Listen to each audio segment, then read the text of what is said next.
گھر والوں سے خوفزدہ تھی کہ کچھ نہ سوچا، اوپر سے پولیس کا ڈر تھا کہ منیجر ضرور کوئی ایسی کارروائی کرنے میں لگا ہے کہ چند لمحوں بعد میں گرفت میں آ جاؤں گی۔ حالانکہ بم دھماکے میں جنگ بحق ہونا منیر کے لیے تو ایک حادثاتی سانحہ تھا، مگر میرا اس کے ساتھ گھر سے بھاگ آنا جرم ہی گردانا جاتا۔ بس میں نے 5,000 بیرے کو دیے اور اس نے مجھ کو ہوٹل سے باہر جانے کا دوسرا راستہ دکھا دیا۔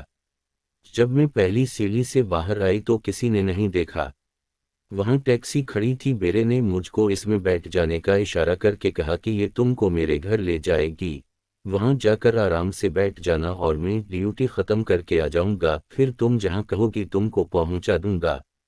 منیر کا سامان میں نے ہوٹل میں رہنے دیا تھا، صرف اپنا بیگ جس میں میرے کپڑے، نقدی اور کچھ زیورات تھے ساتھ لیا۔ ٹیکسی ڈرائیور نے مجھے بیرے کے گھر کے دروازے پر اتارا، شاید وہ اس کو جانتا تھا۔ بیرے کا نام افتخار تھا اور یہ ٹھیک آدمی نہیں تھا۔ ہوٹل میں جو مرد عیاشی کے لیے آ کر ٹھہرتے تھے یہ ان کو غلط قسم کی تفریح مہیا کرنے کا ذریعہ تھا، لہٰذا اس کا رابطہ اس بازار سے بھی رہتا تھا۔ افتخار رات کو آ گیا، اس کے گھر میں خواتین نہیں تھیں، اکیلا ہی رہتا تھا۔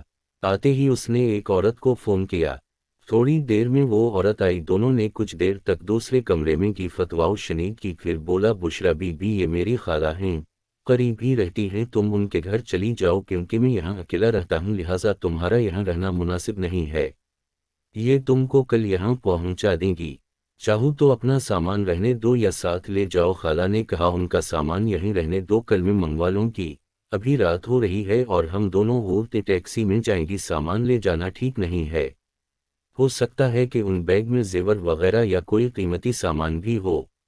میں منیر کی ہلاکت کے صدمے سے نیم جان تھی، اوپر سے خالہ کی ہمدردانہ باتیں اور بار بار گلے لگا کر کہتی تھی مت رو میری بچی، رونا نہیں، مجھے ماں سمجھو، جیسا کہو گی ویسا ہی ہوگا، بھروسہ رکھو، کل تک تجھے تیرے گھر پہنچا دوں گی۔ اس شاطر عورت نے میرا سامان افتخار کے حوالے کیا اور مجھے ٹیکسی میں بٹھا کر اس جگہ لے آئی جس کو بازار حسن کہا جاتا ہے۔ میں جب یہاں آئی اور ماحول کا اندازہ ہوا تو ہکا بکا رہ گئی، منیر کے مرنے کا غم بھی بھول گئی، سامنے اپنی عزت کی موت نظر آ رہی تھی۔ اس جگہ آنے سے تو مر جانا کیا برا تھا، کاش میں منیر کے ساتھ ہی بم دھماکے میں اڑ جاتی۔ میں تھر تھر کانپ رہی تھی، ہاتھ پیر پھولے ہوئے تھے۔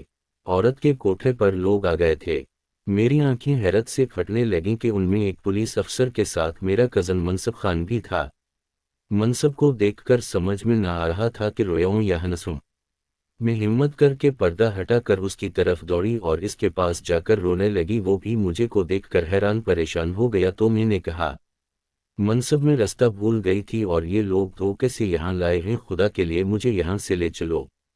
کب لائے تھے یہ تم کو؟ ابھی تھوڑی دیر پہلے، میں نے جواب دیا۔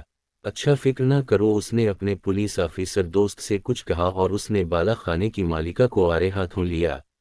میں نے دیکھا عورت خوفزدہ ہو گئی، اس نے ہاتھ باندھے اور پھر منصب سے کہا کہ بے شک اس کو لے جاؤ کیونکہ ابھی میں نے اس کے پیسے نہیں دیے، اصل مجرم ہوٹل کا بیرا افتخار ہے، اس کا سامان بھی اسی کے پاس ہے، وہی اسے فروخت کرنے لایا تھا۔ منصب میری سوتیلی والدہ کا بھانجا تھا، وہ مجھے ساتھ لے آیا اور اپنے دوست پولیس والے سے کہا کہ یہ میری خالہ کی بیٹی ہے، اس لیے بات نہیں نکلنی چاہے ورنہ خاندان کی بدنامی ہوگی۔ غلطی سے ان بدمعاشوں کے ہاتھ چڑھ گئی، شکر ہے ہم یہاں بر وقت آ گئے، بہرحال میں صبح ہی اس کو گھر لے جاؤں گا، تم افتخار سے اس کا بیگ برآمد کراؤ جس میں اس کا شناختی کارڈ، زیور اور نقد رقم ہے۔ وہ رات میں نے منصب کے ساتھ گزاری، گرچہ میرا دل منیر کے لیے دکھ سے بھرا ہوا تھا مگر میں نے منصب پر یہ ظاہر نہ ہونے دیا کہ مجھ کو منیر کا دکھ ہے اور میں اس کے لیے رو رہی ہوں۔ گناہ منیر نے میرے ساتھ نہیں کیا کیونکہ وہ نکاح کے بعد جائز رشتے سے ملنا چاہتا تھا تاکہ خدا ہم سے خوش ہو، مگر موت نے اس کو مہلت نہ دی، اللہ تعالیٰ نے اس کو گناہ سے بچا لیا۔ وہ ایک سچا انسان تھا مگر منصب میں خود پر قابو پانے کا حوصلہ نہ تھا، اس لیے مجھے اس بازار کی گندگی بننے سے تو بچا لیا تھا مگر خود اپنے جذبات پر قابو نہ رکھ سکا۔ جب میں زار و قطار روئی تو وہ شرمندہ ہوا اور اس نے مجھ سے وعدہ کیا کہ وہ مجھے سے شادی کرے گا اور معافی بھی مانگی، مگر اب کیا فائدہ تھا، لوٹ لینے کے بعد کوئی معافی مانگے تو دامن تار تار ہی رہتا ہے۔ اگلے دن منصب مجھے گھر لے آیا اور میرے والدین کو سمجھایا کہ اس کو کچھ مت کہنا، جو غلطی ہوئی ہے اس کو معاف کر دیا جائے اور شکر کیا جائے کہ اس کی عزت اس بازار میں نیلام ہونے سے بچ گئی۔ اس روز اگر میں اپنے اس پولیس آفیسر کے ساتھ وہاں نہ جاتا تو نہ جانے اس پر کیا قیامت گزر جاتی۔ اللہ کا کرم ہوا کہ میرا وہاں جانا آپ کی عزت کے تحفظ کا سبب بن گیا، اور شاید منیر کی موت بھی اسی طرح لکھی تھی کہ وہ بھیانک حادثے میں اس طرح دنیا سے چلا گیا۔ یہ حقیقت تو بہرحال سب کو پتہ چل چکی تھی کہ میں منیر کے ساتھ بھاگی تھی، مگر موت اس کو لے جا چکی تھی، لہٰذا کوئی اس کا کچھ نہیں بگاڑ سکا۔ منصب کے سمجھانے پر امی ابو خاموش ہو گئے، اگرچہ مجھ سے ناراض بہت تھے اور بات بھی نہ کرتے تھے، مگر مار پیٹ سے کام نہیں لیا کہ اس میں ان کی بدنامی تھی۔ پھر منصب نے ابو کو یقین دلا دیا تھا کہ فکر مت کریں، میں آپ کی بیٹی سے شادی کروں گا، اب کوئی اس سے بدسلوکی نہ کرے اور نہ گھر سے بھاگنے کا طنا دے۔ منصب ہر دوسرے تیسرے دن مجھے فون کرتا تھا اور میری خیریت دریافت کرتا تھا۔ کبھی کبھی میں بھی فون کرتی کہ میری اندھیری زندگی کی اب وہ ایک ہیز تھا۔ ایک روز اس کا فون نہ آیا اور میں نے بھی فون نہیں کیا، تو اگلے دن اس نے فون کر کے کہا کہ بشرا، رات تم نے بھی فون نہیں کیا کیوں؟ میں انتظار کرتا رہا، مہمان آئے ہوئے تھے جس کی وجہ سے میں نے فون کرنا مناسب نہیں سمجھا۔ میں نے بہانہ کیا، تم کو پتہ ہے جس رات میں تم سے بات نہیں کرتا ہے کہ اس شب یہ کالی رین گزرنے کا نام نہیں لیتی، اور تم ہو کہ بات نہیں سمجھتے۔ میں سمجھتے ہوں مگر مجبوری ہے۔ اچھا میں تمہارے شہر آ رہا ہوں، صرف تم کو دیکھنے چھپ نہ جانا، سامنے ضرور آنا، اچھا کہہ کر میں نے فون بند کر دیا۔ دل گھبرانے لگا، بے شک منصب کو مجھ سے پیار ہو گیا تھا، مگر میں جانتی تھی کہ اس کی منی اس کے ماموں کی بیٹی آسیہ سے ہو چکی ہے اور مجھے سے شادی کرنے کے لیے اس کو اس رشتے سے بغاوت کرنی پڑے گی، جو میری امی کو کسی صورت گوارا نہ تھا۔ منصب گھر آتا تو بھی امی کے سامنے ہم بات نہ کرتے کہ ماں اپنے بھانجے کا مجھ سے گھلنا ملنا سخت ناپسند کرتیں، تاہم فون پر اس نے کہا کہ صرف تم سے ملنے آ رہا ہوں۔ وہ یہاں اپنے گھر والوں سے ملنے آ رہا تھا، پھر اس نے مجھ سے ملنے آنا تھا، مگر گھر پر بات نہیں ہو سکتی تھی، لہٰذا اس نے یہاں آ کر فون کیا کہ پھر تم فرا کے گھر آ جاؤ، وہاں بات کر لیتے ہیں۔ فرا اس کے چچا کی بیٹی تھی اور ان کا گھر قریب ہی تھا۔ مجبورہ میں نے امی سے کہا کہ فرا بیمار ہے، کیا میں پوچھنے چلی جاؤں؟ وہ بولی ہرگز نہیں، شام ہونے والی ہے، یہ کون سا وقت ہے فرا کے ہاں جانے کا، تمہارے ابا ناراض ہوں گے۔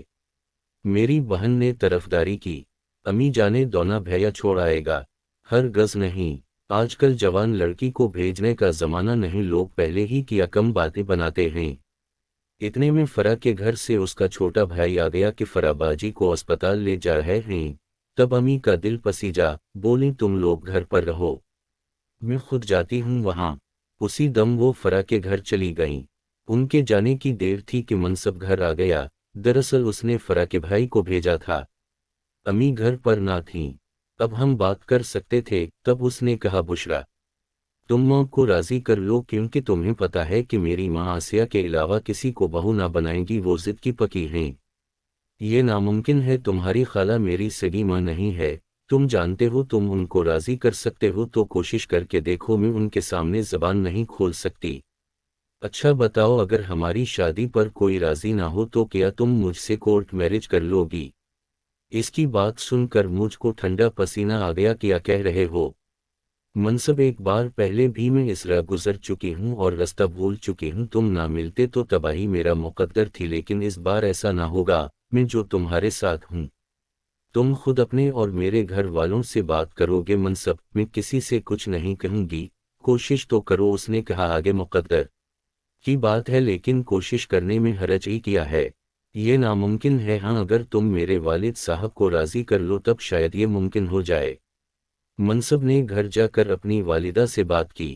اس کی ماں نے میری ماں سے کہا، امی نے اس وقت مجھ پر غصہ اتارنا شروع کر دیا کہ کیا تجھے اسی ان کے لیے پروان چڑھایا تھا؟